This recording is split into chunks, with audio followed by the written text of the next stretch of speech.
성도 여러분 안녕하십니까? 2022년 10월 19일 수요 새벽 말씀 함께 나누겠습니다. 함께 나누실 하나님 말씀은 창세기 37장 12절에서 24절까지입니다. 본문에서는 요셉이 형들에 의해 붙잡히게 되는 장면이 기록되어 있습니다. 본문을 통해 요셉은 순종하는 예수 그리스도의 모습을 예표함과 시기와 미움을 회개해야 함에 대한 말씀 묵상하겠습니다.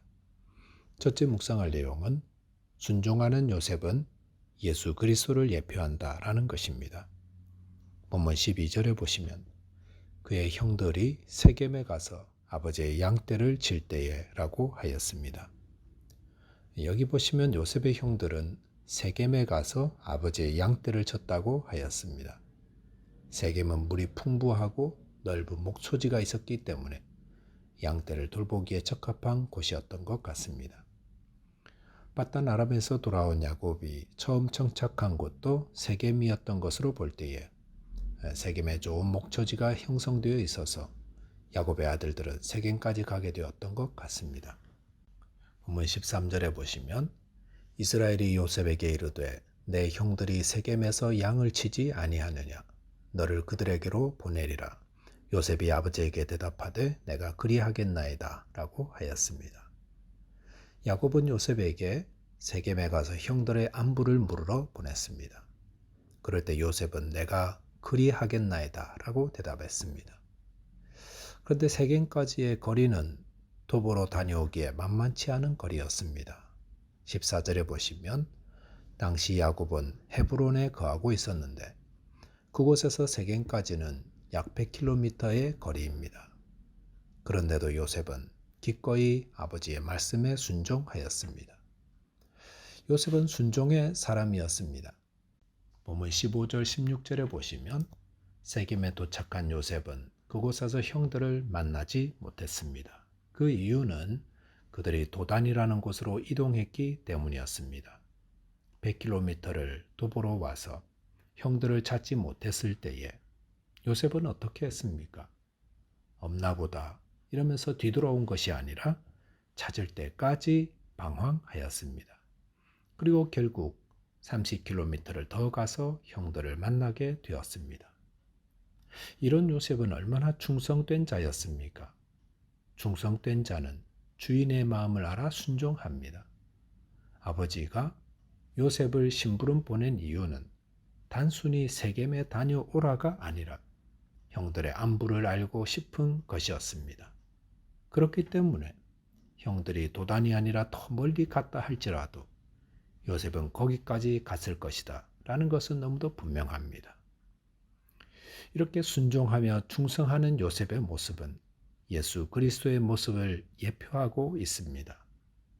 예수님은 성부 하나님의 구원 사역을 위해 이 땅에 가라는 명령을 기꺼이 순종하셨습니다. 하나님의 아들께서 인간의 몸을 입고 이 땅에 오신 것만으로도 얼마나 대단한 것입니까?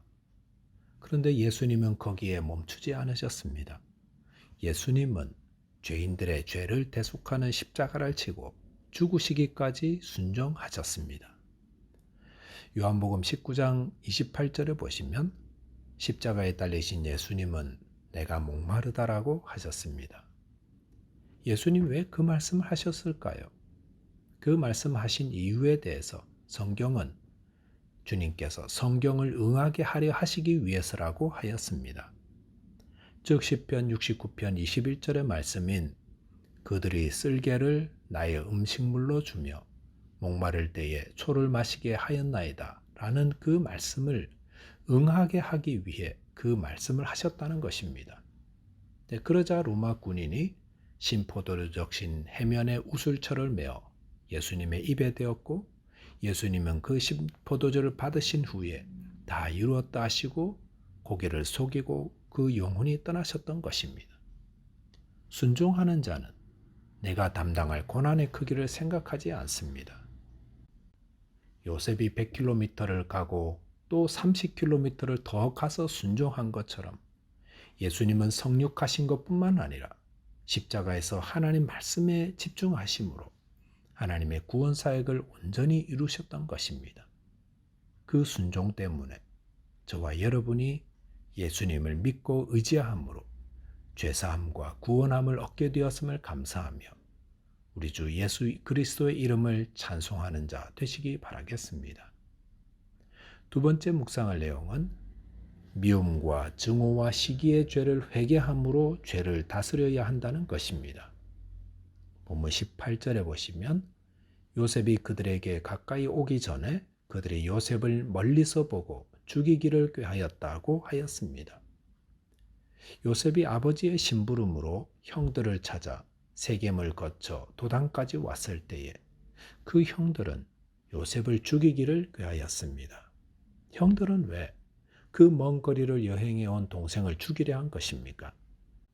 본문 19절 20절에 보시면 서로 이르되 꿈꾸는 자가 오는도다. 자 그를 죽여 한 구덩이에 던지고 우리가 말하기를 악한 짐승이 그를 잡아먹었다 하자. 그의 꿈이 어떻게 되는지를 우리가 볼 것이니라 하는지라라고 하였습니다. 요셉의 형들은 요셉을 향해 꿈꾸는 자가 오는도다라고 하였습니다. 그러면서 그를 죽이자고 했습니다. 그러면 요셉이 형들을 다스리게 된다는 그 꿈이 무효가 될 것이기 때문이라 하는 것입니다. 본문을 보면서 생각난 사건이 있습니다. 그것은 가인이 그의 동생 아벨을 죽인 사건입니다. 근데 가인이 동생 아벨을 죽인 것은 그냥 갑자기 욱해서 죽인 것이 아니었습니다. 그 살인죄를 저지르기 전에 가인은 동생에 대한 시기와 질투와 미움의 죄에 사로잡혀 있었습니다. 그래서 창세기 4장 7절에서 하나님은 가인에게 죄가 너를 원하나 너는 죄를 다스릴지니라라고 하셨습니다. 죄는 우리를 원합니다. 죄에 빠져 미워하고 증오하기를 바란다는 것입니다. 그럴 때에 그 죄에 사로잡히면 안 되고 오히려 그 죄를 다스려야 합니다. 눌러서 꼼짝 못하게 해야 합니다. 그러려면 날마다 자기의 죄를 회개하며 성령의 도움을 구해야 합니다. 죄는 우리가 누군가를 미워하고 시기하기를 바랍니다. 그 죄가 원하는 대로 따라가면 죄의 다스림을 받게 됩니다. 그리고 죄의 결과 누군가를 죽이고 또 나도 멸망케 되는 자 됩니다. 요셉의 형들이 요셉을 미워하고 증오하는 것 충분히 이해가 됩니다. 요셉은 형들에게 미움받을 짓만 하지 않았습니까? 하지만 이 시기와 증오를 다스리지 못하면 살인죄라는 무서운 죄를 저지르려고 모의하는 자 됩니다.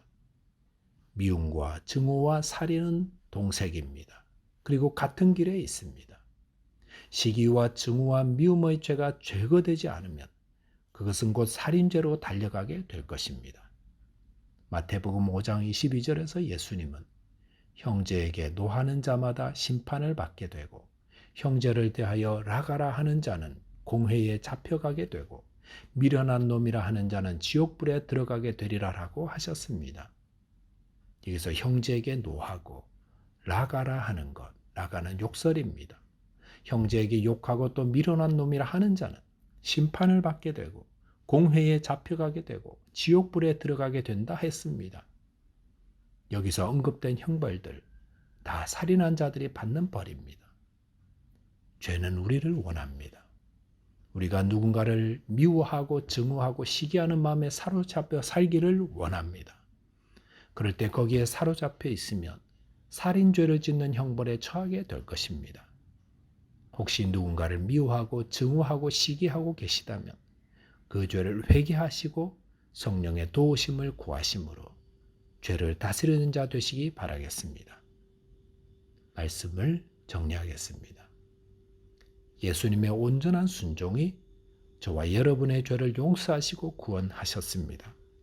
또한 미움과 증오와 시기의 죄를 회개하심으로 죄를 다스리는 자 되시기 바라겠습니다. 기도하겠습니다. 하나님 아버지, 요셉의 온전한 순종처럼 예수님께서 하나님 말씀에 온전히 순종하심으로 이 죄인들을 구원하심을 감사드립니다. 또한 저희 안에 미움과 증오와 시기의 죄를 회개하며 죄를 다스리는 자 되게 하여 주옵소서. 예수 그리스도 이름으로 기도하옵나이다. 아멘. 오늘도 믿음으로 살아 승리하는 하루 되시기 바라겠습니다. 감사합니다.